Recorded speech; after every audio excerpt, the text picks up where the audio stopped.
បាទសូមគោរពជំរាបសួរបងប្អូនដែលចូលចិត្តតាមដានទស្សនាតាមYouTube ទាំងក្នុងប្រទេសនិងក្រៅប្រទេសជាទីគោរព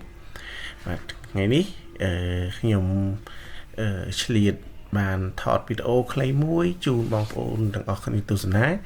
គឺការឆ្លងសាឡាងបាទការឆ្លងសាឡាងពីស្រុកកំពង់លែងទៅទីរួមខេត្តកំពង់ឆ្នាំងបងប្អូនបាទឆ្លងកាត់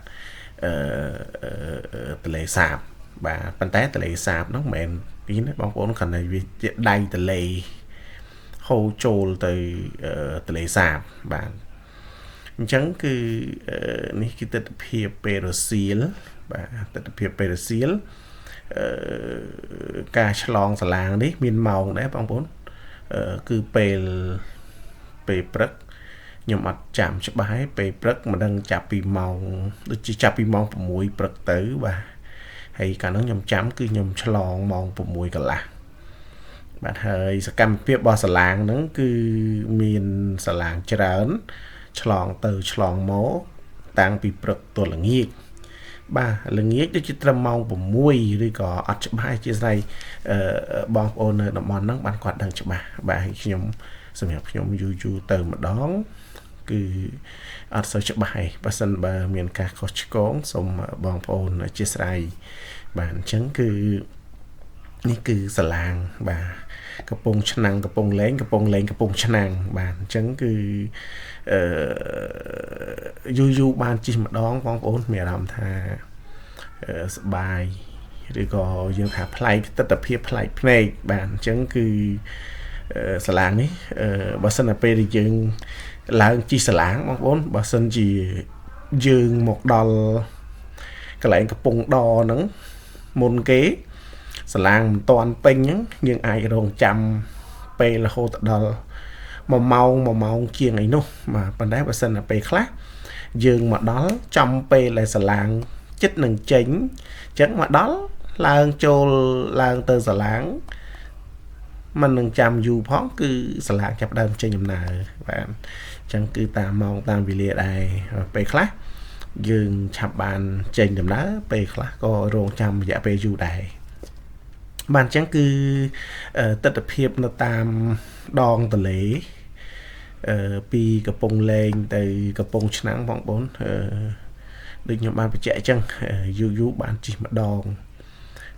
មើលទេសភាពទៅគឺថា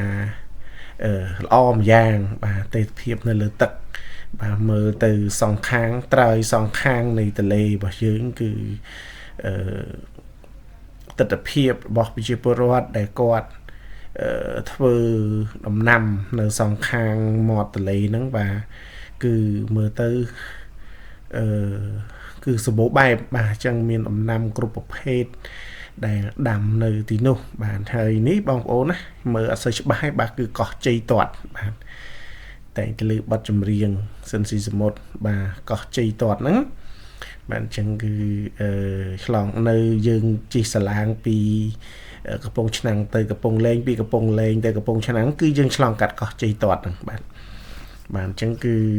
ទិដ្ឋភាពនេះគឺយើងខ្ញុំរងចាំយូរដែរមកតែសាឡាងបានចេញទៅបាទអញ្ចឹងថ្ងៃចង់លិចឯងបាទអញ្ចឹងនេះគឺជាទិដ្ឋភាពតាមដងទន្លេ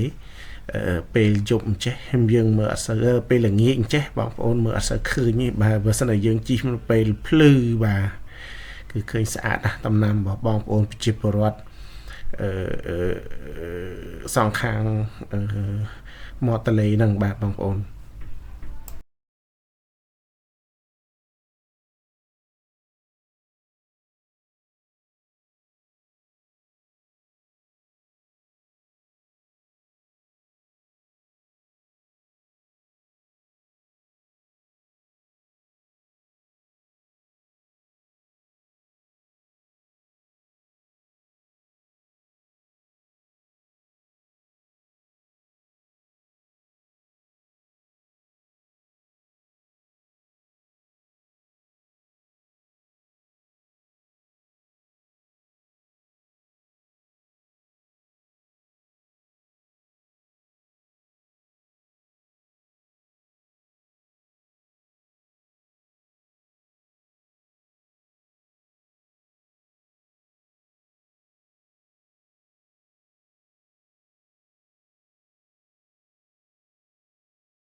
bạn chẳng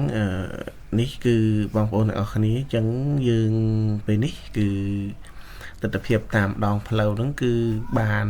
mà chùm luôn thôm hơi hơi ពេលនេះក៏សាឡាងយើងបានចិត្តដល់កំពង់ដរខាងកំពង់ឆ្នាំងហើយបាទអញ្ចឹងគឺខ្ញុំសូមសង្ខេបជូនទស្សនវិជ្ជាប៉ុណ្ណេះសម្រាប់បងប្អូនទស្សនាហើយក៏យើងមិនបានផ្ដល់រូបភាពឲ្យបានច្រើនជូនបងប្អូនទស្សនាដែរបាទអញ្ចឹងវីដេអូមានរយៈពេលខ្លីនេះហើយសូមអរគុណដល់បងប្អូនទាំងអស់គ្នាដែលបានតាមដានទស្សនានិងចូលមើលវីដេអូរបស់ខ្ញុំបាទហើយជាចុងក្រោយសូមអរគុណដល់បងប្អូនទាំងអស់គ្នាហើយសូមជួយ subscribe និងlike ដល់ channel របស់ខ្ញុំបាទផងសូមអរគុណសូមជម្រាបលា